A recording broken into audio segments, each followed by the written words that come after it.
Good afternoon, or good morning, or wherever you are. Welcome.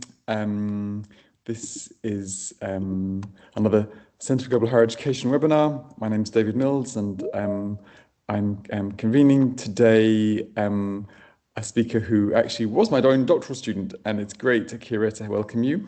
Thank you very much for coming and presenting your doctoral research. You are now a postdoctoral affiliate at Oxford, but also a postdoctoral research associate, and planning a fellowship in Keio University to do some research following on from this research, I think. So we're going to look forward to hearing your talk, Deconstructing Whiteness in Higher Education. Just to remind everyone, we will record this and post it online tomorrow. You're most welcome to ask questions. Akira's going to talk for half an hour or so. Please be kind to him. He's struggling with a sore throat. So Akira, I'm really pleased that you're still able to make it and you're not too under the weather. We were hoping to welcome you to the department, but it's great to have you online. Yes, I apologize for not being able to be there in person, but and I also will apologize in advance if I have to speak a little bit more slowly than I'm used to today. That's fine. Good. The screen's all yours, Akira, and do talk for as long as you need, and then we'll have some questions and answers. And for everyone else, please do use the chat function if you have comments along the way, and I'll also ask you to come forward. Great. It's all yours. Brilliant. Thank you. Hello, everyone. David, can I just get a confirmation that you can see that okay? It's perfect, yeah. Okay. Welcome to my talk titled Deconstructing Whiteness in Higher Education, Epistemological Imperialism in Japanese IB Teacher Training Programs. As David has kindly already introduced, this talk comes from an aspect of my doctoral research, which I developed on further into an academic paper. So a lot of what I'm going to be introducing as my empirical sort of evidence in this talk, and a lot of in fact, essentially almost all the references around it come from a recent publication that I had made that had come out just last month, titled Decloaking Whiteness. So we've got this interesting play here between deconstructing and decloaking, but I will get into that towards the end of the talk. And I will make sure there's a link to this for anyone who's interested in knowing more at the end. Now, the theoretical framework, probably quite obviously now, is to do with this idea called whiteness. Now, I am for my main sort of introduction into this idea of whiteness through the work of an anthropologist called Ramos Zayas, who defines it as a term which refers to a cultural web of assumptions and normality, of normality and invisibility that maintains social privileges, power, and hierarchies typically associated with white skin. There is a lot to unpack with this theory, and I go into much more depth in the paper about that, including sort of giving some form of critique also as to it's still very elementary developmental stage as a theory, in no small part due to geopolitical biases that have contributed to how it's being formed and the many agencies of other humans in many various societies in the world who have yet to been able to contribute to nuancing this. For one example, there are many hyphenations of whiteness that we can make in the world, and there's many forms that don't necessarily interact with the one that is being alluded to in this definition, which is a Euro-American form of whiteness. There are Brazilian forms of whiteness. There are Irish forms of whiteness, Korean forms of whiteness. There are also, for the purposes of this talk, also important to mention this idea of an indigenous local Japanese form of whiteness, which is no less still very potent in Japanese society today due to its own local context of ethno-nationalist sentiments that are still quite strong in the territory today, which I've written about elsewhere. But I say all this because one aspect I try to emphasize in my paper is that as we go forward with talking about this theory, one important aspect that I want to emphasize, that I try to emphasize in the paper, is that we need to be more careful about making sure we hyphenate it accordingly, depending on exactly what forms of social forces we're talking about. And that's exactly what I'm going to be attempting to do when we go through the rest of this paper.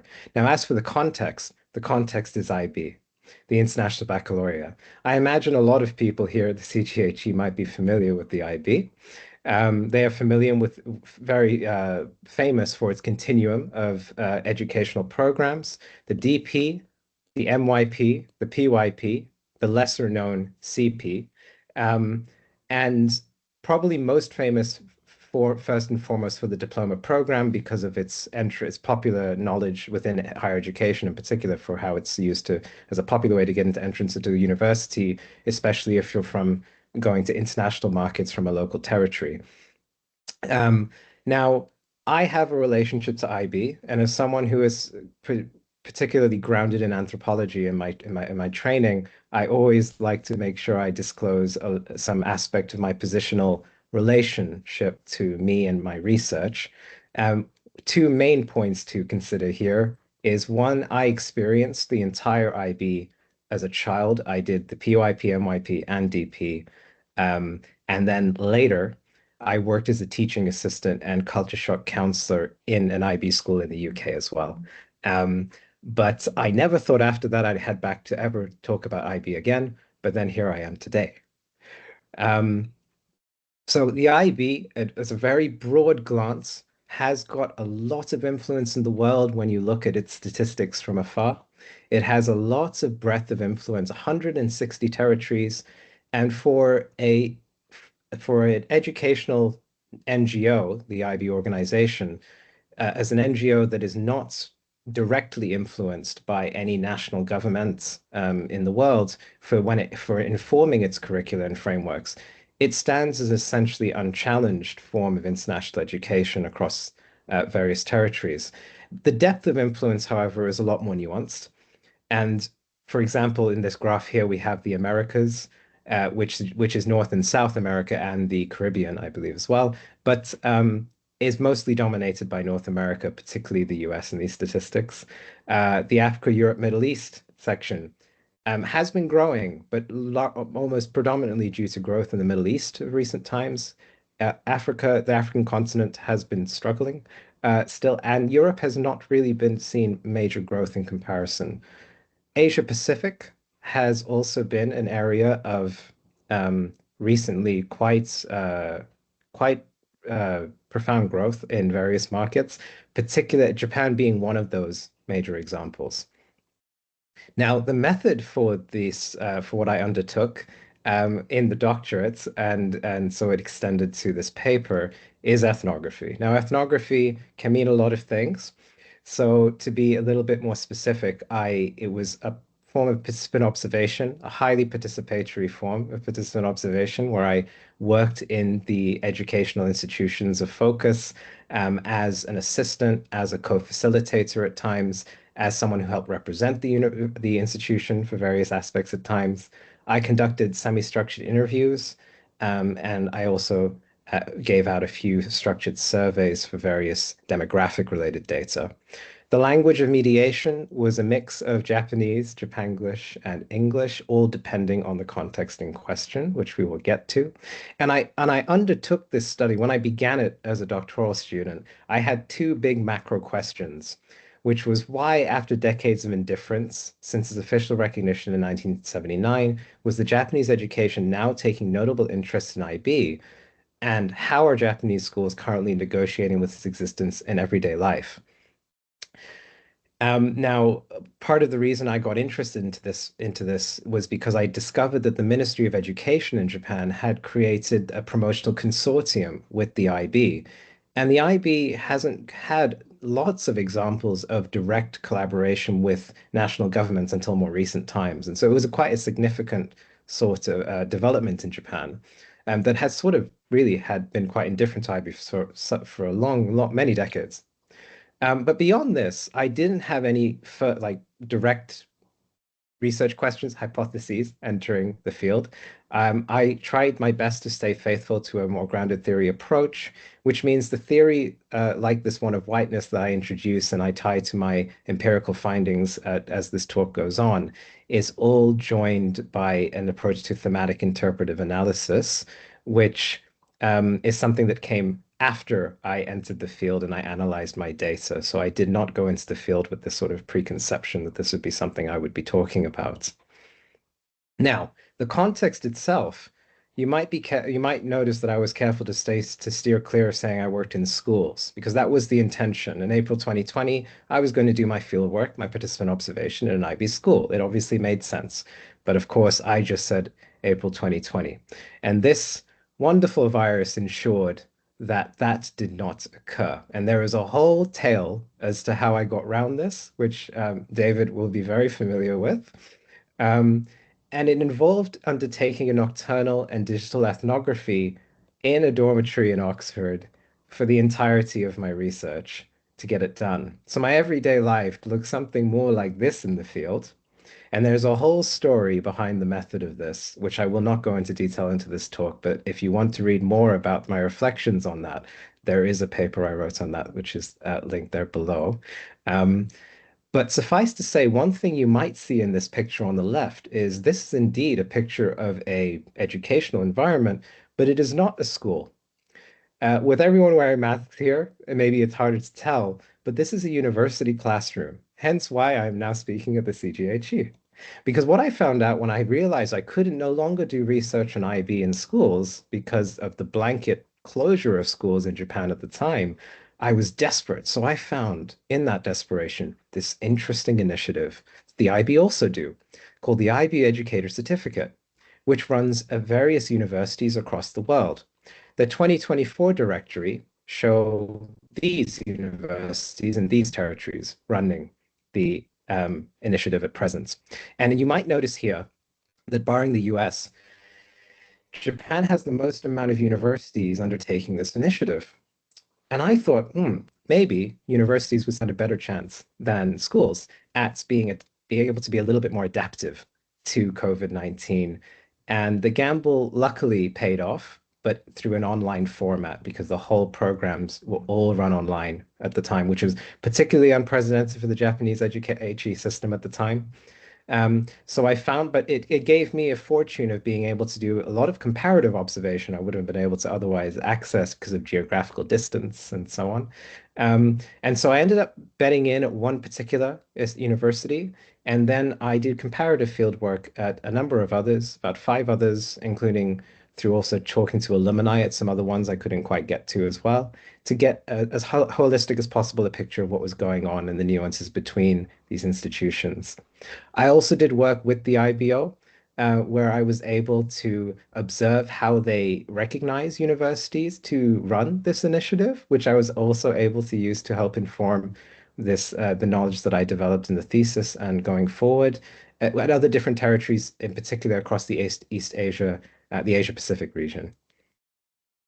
So at the first of these two universities that I talk about in this particular paper, I have two major sort of stories, vignettes. The first is going to be what I call the tale of linguistic whiteness, and this is going to be occurring at a university I here refer to as Rindo University. Now, Rindo University, I had the privilege of being able to experience a full English taught module with an IBEC class of 9 students.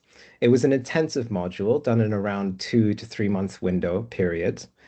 And at the end of this module, I was able to interview all the students, where the idea going into the interviews is that we were to, along with understanding more about themselves, was also having a discussion about our experiences of the module. But instead, other themes arose from the interviews, which we'll get to. Um, but where the theme sort of developed from was an observation I first had when I participated in one of its classes. And I think a lovely way to open it is with a mysterious comment by one of my interlocutors. Javaria, a student of South Asian ethnicity, had asked in our talk suddenly to our main facilitator, why should they get away with this? And the main facilitator, Hilda, had replied, don't. Now, what were they talking about? Well, it turns out that Javaria was referring to they as Anglo-American imperialists. And by this, she was inferring Anglo-American English. Now, Anglo-American English, of course, being the undisputed apex of today's linguistic hierarchy on Earth was the topic of discussion. Because as we were in an fully English taught module components of this course, um, the main facilitator was trying to ensure that students were doing all they could to practice in English, particularly the Japanese students in the cohort, who a number of them were struggling to do so. And part of this advocation was to talk about the importance of English, including from an academic context, as they will go on to do research-focused dissertations and potentially go on to research-based careers to some extent, how English would provide the greatest impact in the world. And factually, of course, Hilda was completely correct. Uh, the scale to which she was correct is only more recently, I think, becoming a little bit more evident as research is now occurring on this theme, where we can understand from the great databases of academia just how dominant English is in relation to other languages.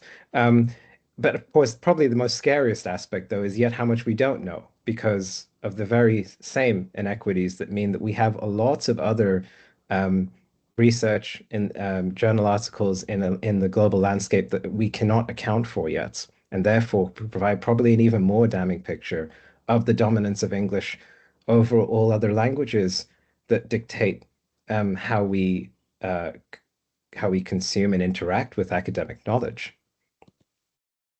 Now, context, however, is everything.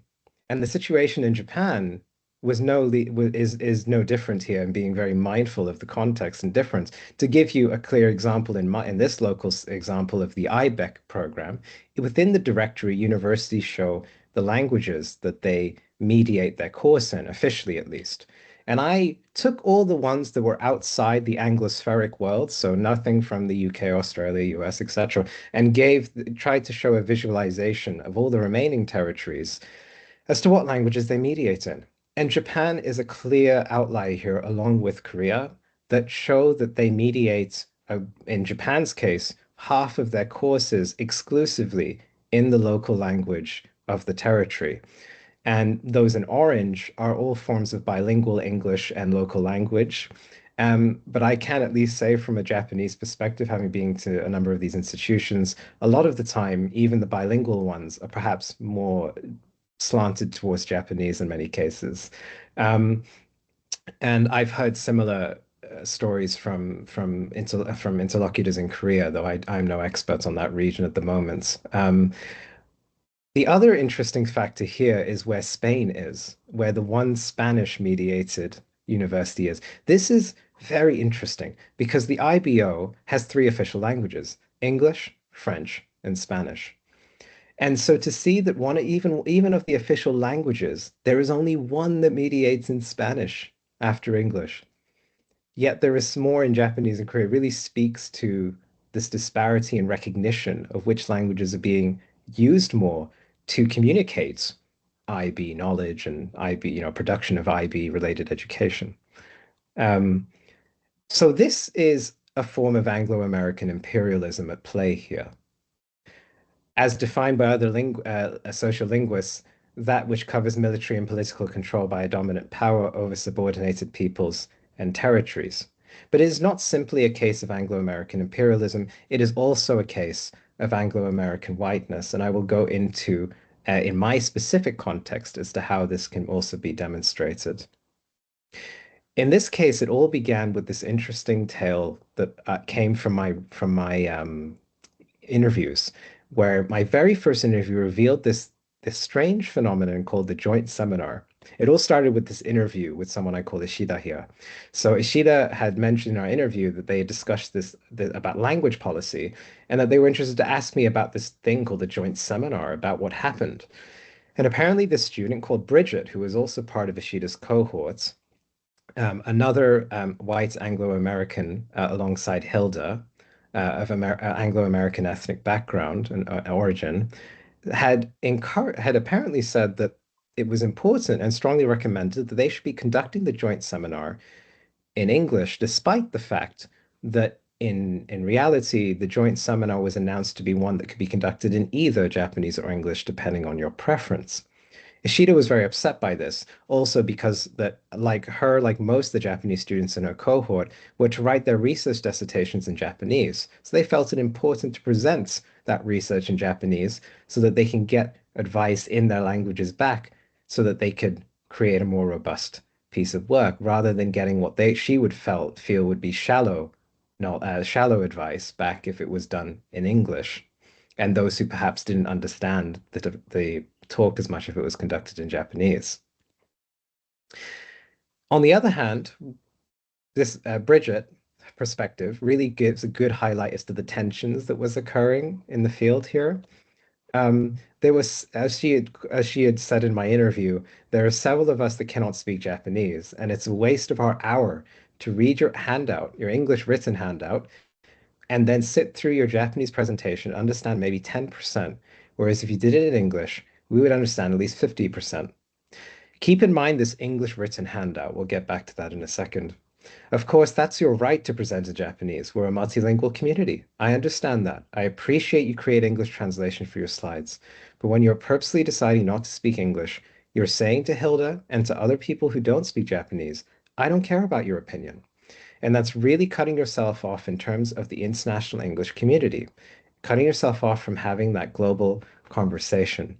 Now, alongside Bridget, there were two other students who were non-Japanese nationals in this group. One, as alluded to before, was Javaria, who had a more nuanced position on this than Bridget. So she did agree with Bridget that the students shouldn't be allowed to participate in Japanese at all. They should be able to present in English and they should be doing the research in English. She did also add, however broken that is in her saying, because she also knew that if you were to present your work in Japanese, you were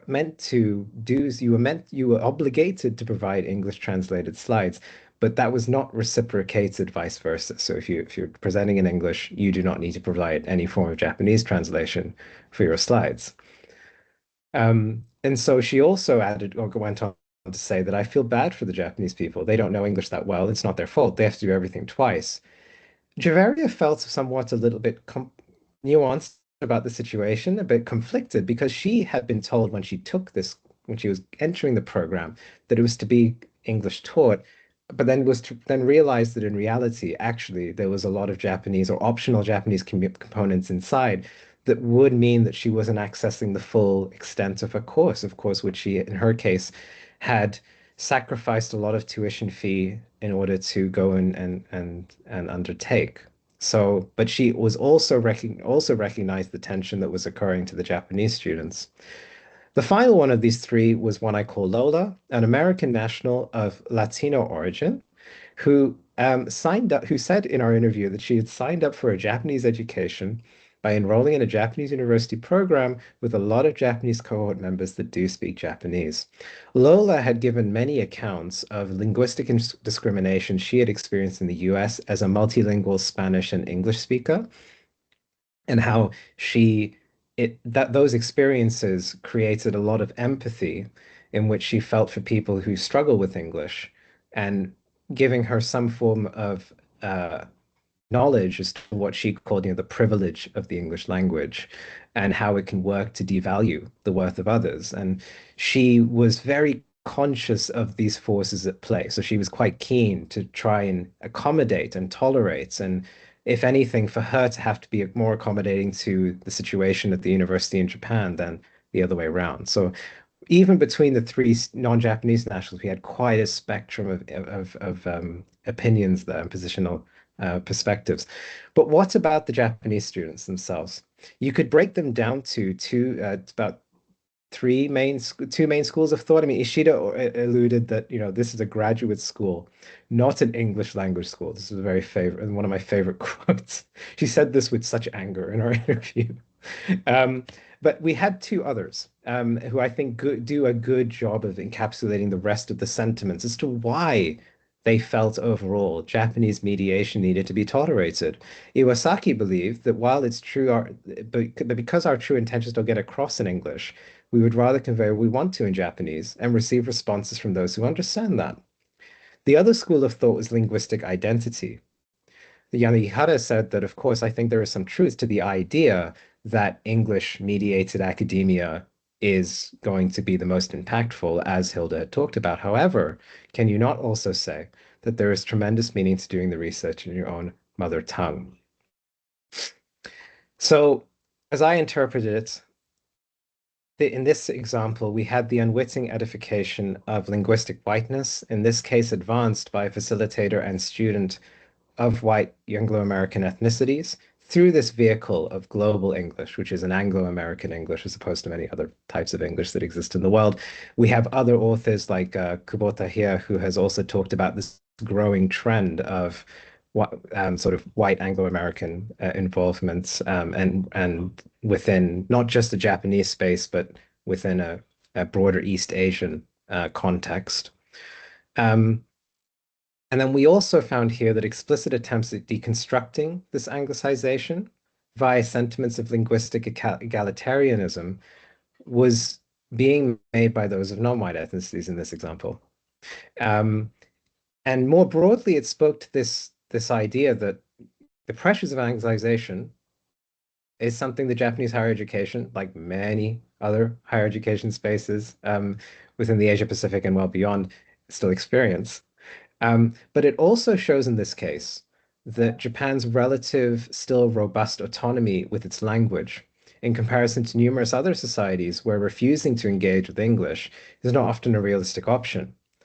Often, the results of the fact that in a fairly independent and highly contained uh, economic system, the acquisition of English doesn't give this jackpot to socioeconomic prosperity that it does for many other individuals in various other post-colonial societies in the English-speaking world.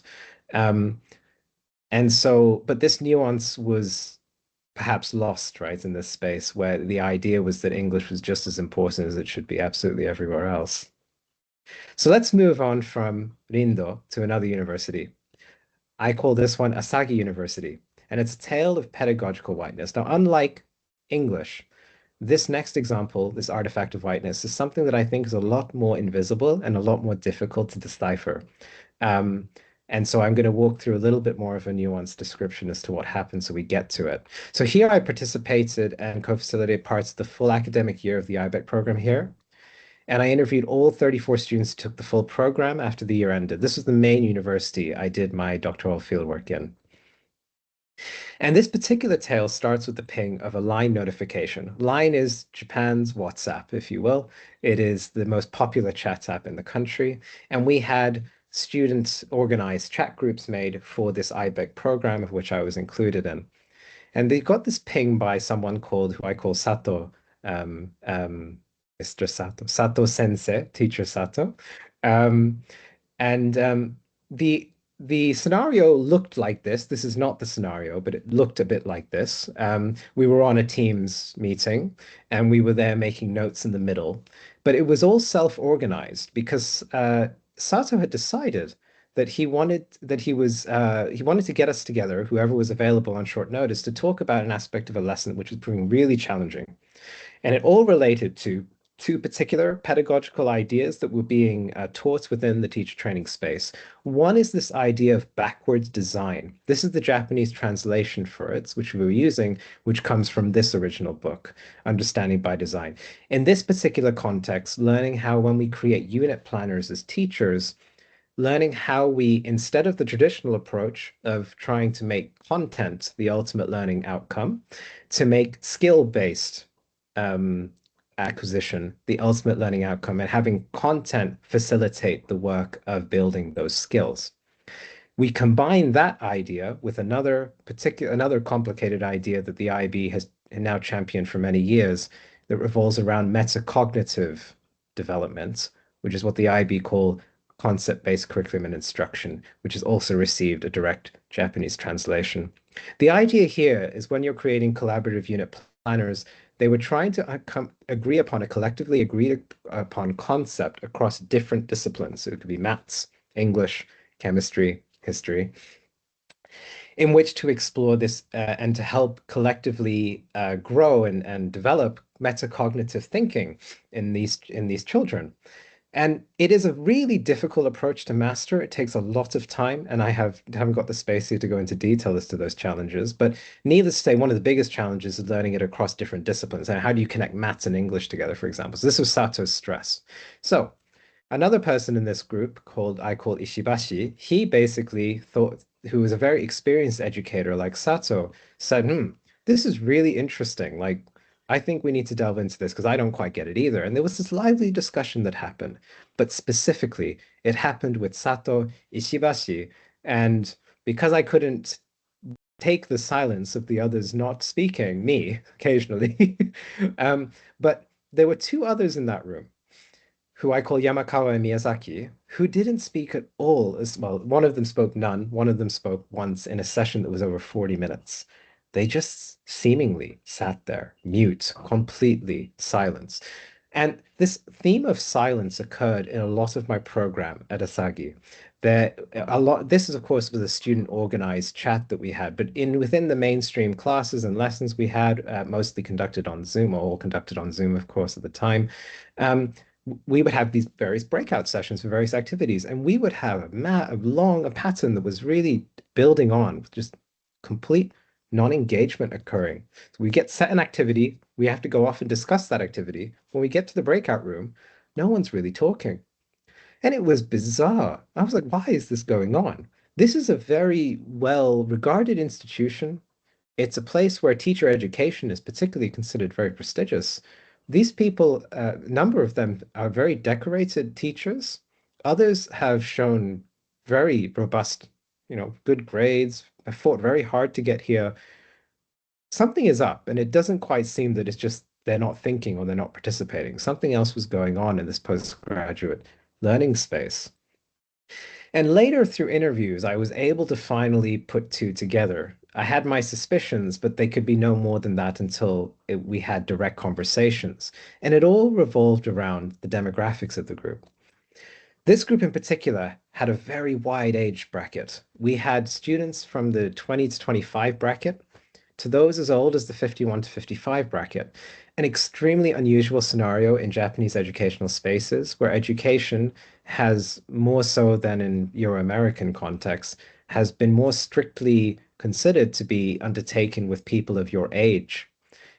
This idea of skipping a year is not really a concept still in most Japanese schooling, if it ever does exist somewhere. Um, and usually we're used to therefore speaking within our age, specific age group with a specific year group, and knowing that we need to be respecting those who are above our year group, and knowing that we have certain responsibilities but also privileges about the year group below us. Um, this type of social vertical hierarchy, right? And so now we've got a system here, though, with this unusual program and initiative going on where we have all this very diverse group of people in one room. And on top of that, within this particular university, we had an organizational culture that would sift you between two different categories when you were admitted. You were either a straight master's student, as in you haven't done teaching yet, professional teaching yet, you sort of finished your bachelor's, you've gone straight into your master's. Then you have in practice. You could have been teaching for 5 years, 10 years, 15 years, and then you've come to this course to take this IBEC certificate. Now, I found out in the interviews why that, of course, I had interviewed 34, and there's far too much to go through than I have time here to discuss about. So I just wanted to give a snapshot of two to give you an idea. So Miyazaki, who's a good example representing the views of many of the straight master students, said in the interview that when I had asked them about how they had felt in their engagement with their in practice members of the cohorts, that there was obviously a gap in experience. And on one hand, there were times when our opinions would clash. And sure enough, there was an element where I felt I had to kind of concede my opinions or viewpoints. Of course, there are way more merits for having in practice students' involvement than not. There was much I learned from them, and there were naturally also occasions that provided me with very supportive advice. And Miyazaki gives you a good nuanced view of the sort of positives and negative sentiments about in-practice involvement in their class that various other straight masters that gave in my interviews. On the other hand, for a slightly more extreme in practice view, I've been thinking about this recently, this non-engagement issue, and there are times when the straight masters lot act in that way, seeking to listen to my various views out of respect. But I also think there are guys who are just not thinking at all. No, a lot of the in-practice students didn't necessarily have a viewpoint to that extremity that Sato had, but there was this sentiment shared across them that in practice students that they were contributing much more to activities than their straight masters counterparts, despite the fact that many were maybe trying to put in the effort to get straight masters to speak more, um, because they knew it was vital that they did so. Why was it vital? Because the reason for why this lack of discussion was such a big issue in this environment was because the whole point, the whole idea we were meant to be practicing in these environments is what in Japanese we call kosei shugi, which is the official translation for the idea of educational constructivism, what educationalists called in 1998 a radical approach to epistemology, one that treats all reality subjective and all knowledge the result of procedural construction. This idea originally coming the this idea of educational constructivism at least can be traced back to to movements of cognitive constructivism initially by developmental psychologists like John Piaget, to to more later developments that came with social constructivism, which is greatly influenced by the work of Lev Vygotsky. And there are many other very well-regarded educationalists, sociologists, psychologists involved in developing this theory through a very specific lineage. And the IB themselves can make you quite aware of this, as you might as you get access to today. You can download a publicly available document called The History of the IB. It's a little presentation slide, and you'll find in one of its slides key influential educationalists who informed what IB is seemingly today. And here we have many of those actors here. You'll also find a page on early influential IB influencers. And we'll find there's of course much more nuance to go into this, but you can probably immediately get a grasp as to the forms of geopolitical spaces in which IB was being formed in and which ones were not being formed in. And we can also find disciplinary bias. We had a very high contribution from developmental psychology in particular into the contribution of these pedagogies. Now, things have changed more in the IB. There is a lot more to say than are in those slides. For example, these theories are much newer that the IB have adopted in comparison. Understanding by design, concept-based curriculum and instruction, all made also by mostly psychologically minded researchers and practitioners. We've had probably one major difference here for concept-based curriculum. You'll see that the main contributors to this book, for example, they are women. So we've got one aspect of equity improvement there. But beyond that, you'll find that these authors of these books are drawing and coming from and drawing primarily on American contexts. And so we've got perhaps you can possibly even argue an even more geopolitical focus and bias onto what societies are informing so-termed international pedagogy. And the translations that we get in various territories are then ones that essentially try and copy and paste this concept in many ways. So they're not going to know. The newer theoreticians not going to know. The ones from the past were certainly not going to know that in Japan, the mainstream Japanese identity today generally practices itself within a fluid, a disciplined scale of intimacy and formality with others that is not familiar to the Euro-American cultural space, the mainstream one, in any case. And they were not going to know that there was a deep-seated approach to relationality, that this was a deep-seated approach to relationality that we practice in Japan, that is practiced from as early as childhood. They were not going to take into consideration that in some societies, vertical approaches of rationality, as opposed to more horizontal equivalents that are perhaps more familiar within educational spaces in Euro-American worlds, are going to be practiced. And therefore, pedagogies need to be aware of it when they are trying to function within certain cultural spaces. One example of that being this idea of a senior versus a junior. So like in a Japanese context, so we have this idea that someone who is above you in age, particularly at school, or above you in career experience, certainly, especially beyond schooling life, is your senpai. and you are their kohai. And there is certain ways in which you should be speaking and you should be listening to them. If you're the kohai, how much more listening you should be doing. As a senpai, how much more guidance and responsibility and pressure you should be feeling to be giving guidance, for example. Many in this cohort at Asagi knew this was going on, especially in the in-practice side.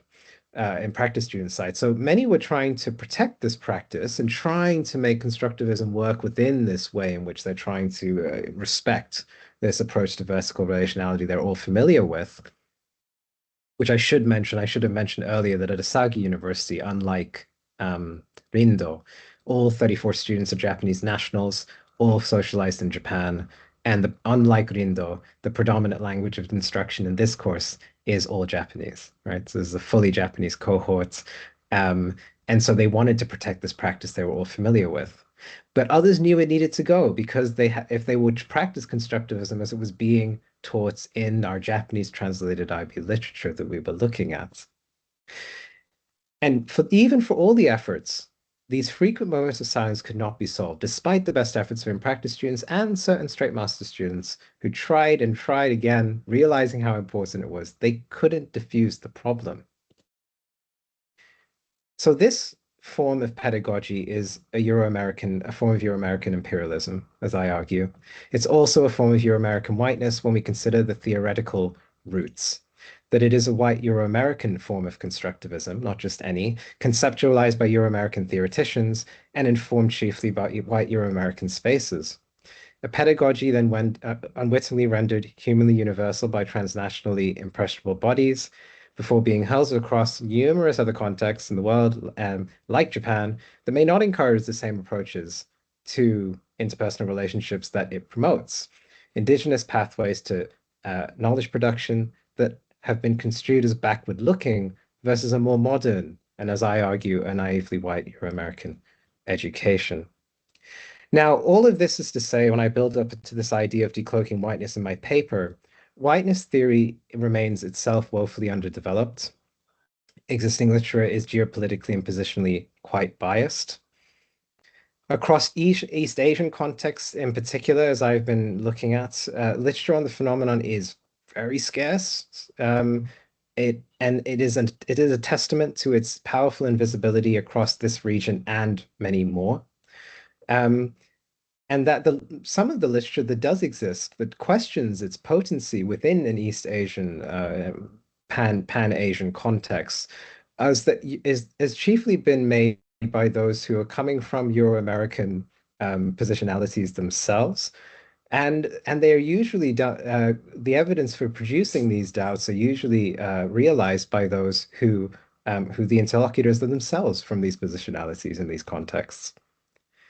And that before we move on to this big question of deconstruction that I'm titling in this presentation, this task of decloaking, making visible these various artifacts of whiteness that we have yet to substantively untangle from these things that seem to be objective knowledge, is the primary task and challenge that I think we are set with. And only once we've done this can we move on to exploring the theory's relevance and potency, its intersectionalities and limitations in different contexts more fruitfully. Now, that said, deconstructing whiteness in HE. Some initial ideas that I wanted to end this presentation with that we can maybe talk about involve these 4 points. So this idea of deconstructing a top-down approach to international and global education policy is driven by transnational, in particular, transnational governmental corporate elites like UNESCO, OECD, IBO policy, who fail to represent humanly inclusive pedagogy still due to their own historical roots and presence status.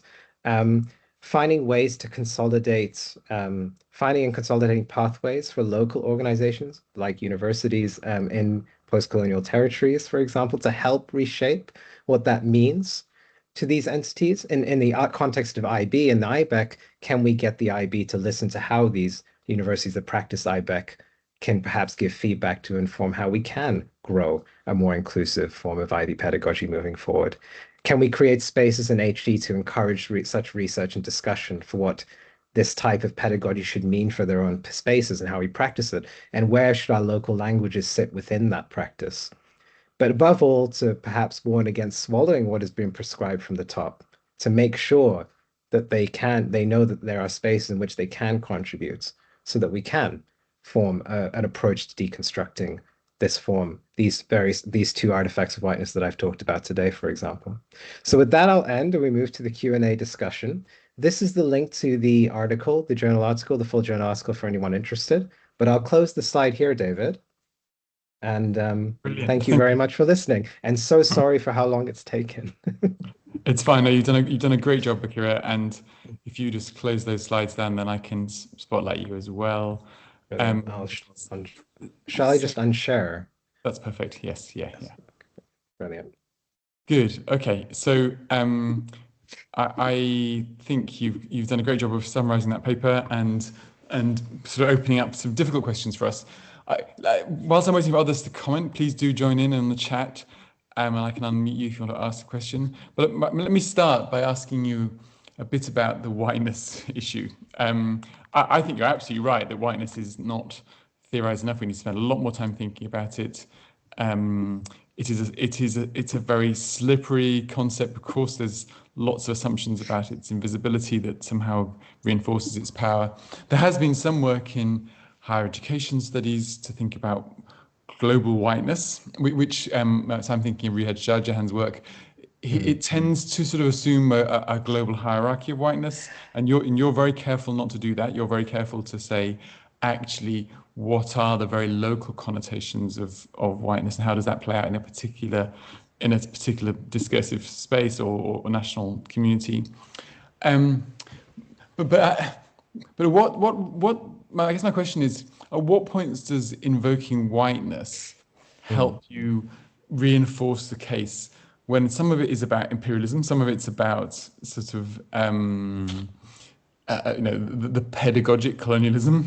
So when and how do we think whiteness is a better way of thinking about it? Because some of the things you described, the sort of the association with English as whiteness, but some of this is Englishness, wasn't it? It was the international students saying, well, we want English, that's what we came for, sort of thing. They weren't necessarily, but of course they were white. But is it a stretch to say it was whiteness that was driving that? There's so much to talk about there. Okay, so for this particular student, I think the Javeria, who we were talking about, is the example of someone who, really wanted to make sure she was learning English in this space, because that's what she signed up for. She's coming from the context as well, from living in a post-colonial territory that is a place where if you don't speak English, you have no chance for a lot of positive socioeconomic mobility in her society. And when she finishes her course, that is going to be her context that she works in, not in Japan. So I think that's one slight aspect to sort of nuance there. But I think that when we're talking more broadly about why is this a necessary term when we could use other terms? Why don't we use Western, for example? I think that's a good one, and that I like to think about often, because one issue I have with Westernness, when we usually frame this in the idea of Euro-American Westernness, is that the West is, first of all, itself a colonial term, I think, when we talk about the West of the map. But beyond just that, also this idea that Westernness in today contemporary societies like the UK, like America, do not do a good enough job of showing whose agencies, which type of people in the West are coming up with this. Which type of migration from the West is occurring within, for example, East Asian contexts? Which ones are not? You will not find many British Indian involvement in constructing the IB pedagogy we know today, for example, just to give you one of all the different hyphenations you could find. So I think that's another reason it can be useful. But I also agree that it is slippery and underdeveloped, and hence why we need a lot more consideration about how we look at its intersectionalities with other forces and exactly how we hyphenate it to make sure that we're not, before we move on to this all-powerful encompassing whiteness, which also tends to itself privilege Euro-American whiteness when there's all these other forms that no one talks about. Yes, I mean that's interesting in terms of, Heath Rose in our department talks about global Englishes And of course, you're right that there are, many global Englishes, but yet some are much more powerful than others, and and that those play out in a ways that or whatever term we use, we're always trapped within the limits of the term. And perhaps what you're doing is pushing us just to sort of, to think about a term that we haven't paid much attention to, and what role that whiteness plays implicitly in empowering certain people's voices in a classroom. I mean, it's inevitable that whiteness theory is very pertinent and thematic to today. We have this massive increase of literature happening now on it for a reason, but that is especially why we need to be very careful about learning about how we are going to develop it and nuance it, because it's all too easy just to deploy it Yeah. and within certain space, especially when we talk about global hierarchies of whiteness, without suitably looking at all the local ways in which different whitenesses are practiced and all these different ways they interact. Within a Japanese context, for example, the Japanese form of whiteness, which is not something I've touched on in this, but there is a whole distinction between a type of Japanese whiteness being considered more superior to Euro-American whiteness, for example, right? So and that wouldn't be assumed in the global hierarchy sort of chart. So yeah. We could talk about this for a long time, but actually, let's bring in other people here. Rachel, you've asked a very interesting question. I wonder whether you'd like to come online and ask Akira. Oh, can you hear me? Yes, perfectly. Yes. Oh, fantastic. Thank you so much. This has just been fascinating. And I've been teaching the IB since 2009, and to see its adoption kind of explode, especially for the primary years program and a lot of national systems. And a constant narrative within that is a lot of these national systems are doing it to be performative. It's seen as a trendy thing. We've put a PYP veneer on top of our national system. And so when we try to have conversations internally around adapting to a local conversation, we always get that, oh, they're just watering it down. Oh, they're not doing anything with fidelity, so it's not really the IB. And even such things of within the learner profile, it was such a huge thing to be able to choose between risk taker and courageous, because risk taker is so terrible in basically every other language. So how, as educators within this system, can we start talking about this idea of adaptation without it falling into the, oh, it's just being watered down? Could I ask very briefly, Rachel, thank you so much for that question. Which context are you which national system are you informing this from? So I've always taught in international contexts, but Okay. it's often of, oh, this school in China, oh, this school in Dubai, oh, this school in, and it's pocketed all over the world of this is now a trendy bilingual thing to have the PYP, but it's seen as, oh, they're not doing it with fidelity kind of thing. Thank you so much for that, Rachel. I mean, there has been a decisive movement within the IBO to promote IB within national systems, right? This has been a new phase of an attempt for growth for the IB to keep itself feeling relevant in the world. And so we have seen this expansion into national systems as well. So I don't know if that's also part of what you might have, if you were also covering that with Rachel. But for example, in the Japanese system, there is part of the reason it's had such profound growth, I would say, for the Asia Pacific region is because there is the Ministry of Education has got a direct partnership, promotional consortium with the IBO, which has led to expanding the growth of IB in Japan, and not least because the Ministry of Education there have paid money to the IBO to invest in a mostly Japanese taught and assessed diploma program. So to try and increase linguistic inclusivity, because in a Japanese context, English is always going to be a deeply limiting factor.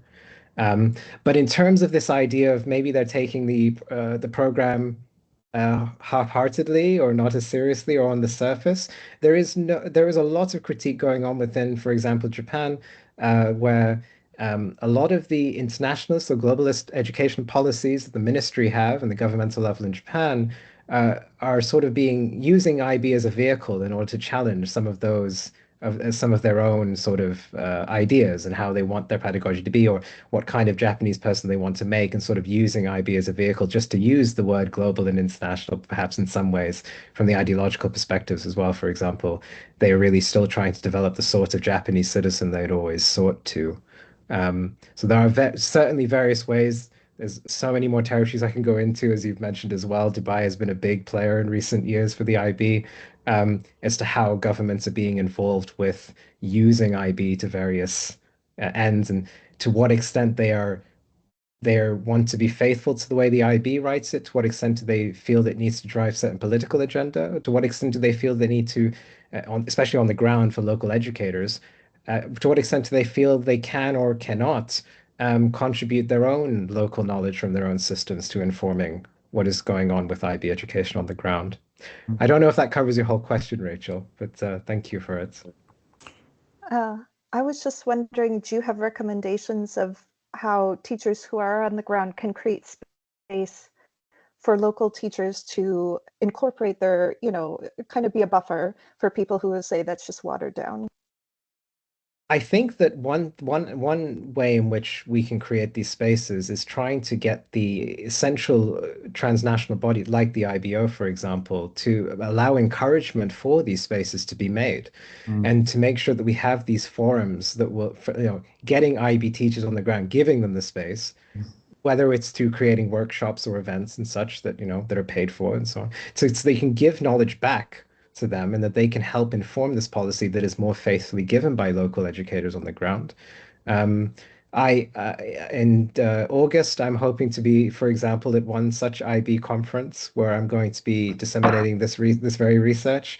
And one thing that I will be giving at that conference is very much this idea that in the context of IBEC, in this context of the IB University initiative, that these IBEC universities can give direct feedback to helping inform how IBEC is structured going forward, and how IB pedagogy can be structured by drawing on their local expertise. Yeah, so perhaps more of that on a school level. Interesting. Rather than assuming that global means top down, global could mean iterative and responsive and bottom up. So we've got time for one last question, and Bill Hodges is in the chat. Bill, you've asked a really, really interesting set of questions. Do you want to come online and say hello to Kira?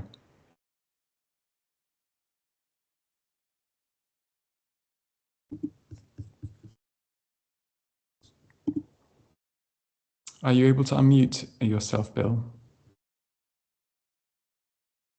Oh, I can't use this mic. Okay, so why don't I read out a question for you then, and and it basically, there's several questions here, all of which are very interesting. Starting off with this question around, so let's go back to it there. My Q&A is frozen as well. Why is that? Right, okay. So, so he's asking about the sort of the challenge of whiteness being a bit simplistic, and I get stuck with these simplistic notions of what whiteness, or for that matter, others mean. What about students who are half Japanese, half white, or half schooling in Japan, half in the US? And then the second question is social constructivism also a white pedagogy? That was sort of what I was pointing out a bit earlier, wasn't it? Are hierarchical social structures also just Japanese? Well, clearly not, but you might want to reflect on that. And then the question of imperialism as a pejorative term in the context of Japan's own horrid imperialistic history. So, some really interesting questions, Bill. Thank you very much. Thank you so much. I could spend a lot on each of those. You have 3 minutes, sorry.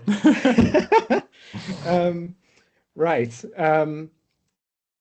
I think, as I've already talked about with regards to socio-constructivism, we can trace it as a form of cultural whiteness by the way it's been theorized within educational spaces. We can trace it by the theoreticians who were involved in constructing it.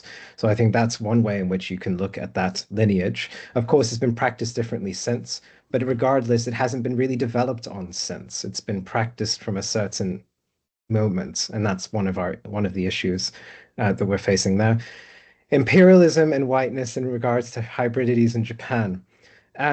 Japan has very much got its own ethno-nationalism and its own awful imperialistic history. I've also talked and researched about this elsewhere. It very much can take precedence over Euro-American modes of whiteness within its society. But yet, within that context, you will also find privilege of Euro-American whiteness also playing out in Japan at the same time. Those who are half Japanese and white, if we want to go to the racial aspect of this, I've written a paper looking at half Japanese lives, where you will find a hierarchy of those who are half Japanese white versus those who are half black and Japanese, or versus those who are half Chinese and Japanese, and the relative privilege that those who have forms of Euro-American whiteness in terms of their sociogenetic traits experience versus those who do not. So there is, and of course, there is this aspect of Japaneseness in Japan too, which trumps all. And so, yes, there is a nuance to that too. And so there is also issues pertaining to the ethno-nationalism that hurts IB education as well, which I'm also going to be talking to in later publications. But in this particular one, I wanted to focus on the intrusion coming from the global modes, the largest, more macro-dominant modes of Euro-American whiteness through the body of the IBO, of which its history is very much developed from that from that. It grounded it. Good.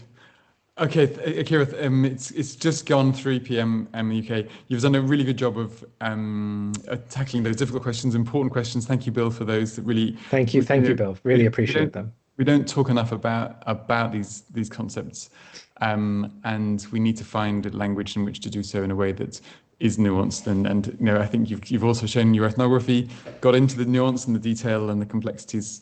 You also did a great job of trying to do it all online, so that really was quite an achievement. So this will be available tomorrow. Do tell others about it if they want to listen. Akira, you've done a lovely talk today. Thank you very, very much. Next week we're changing continent. We are talking about widening access into universities in Africa with Edward Mboyanga from the University of Zambia. And we look forward to welcoming you to many of our CG webinars. Don't forget our conference is coming up in April. Please register for that as well. Thanks again, Akira. You've done a great job, and see you soon. Thank you very much, everyone. Take care.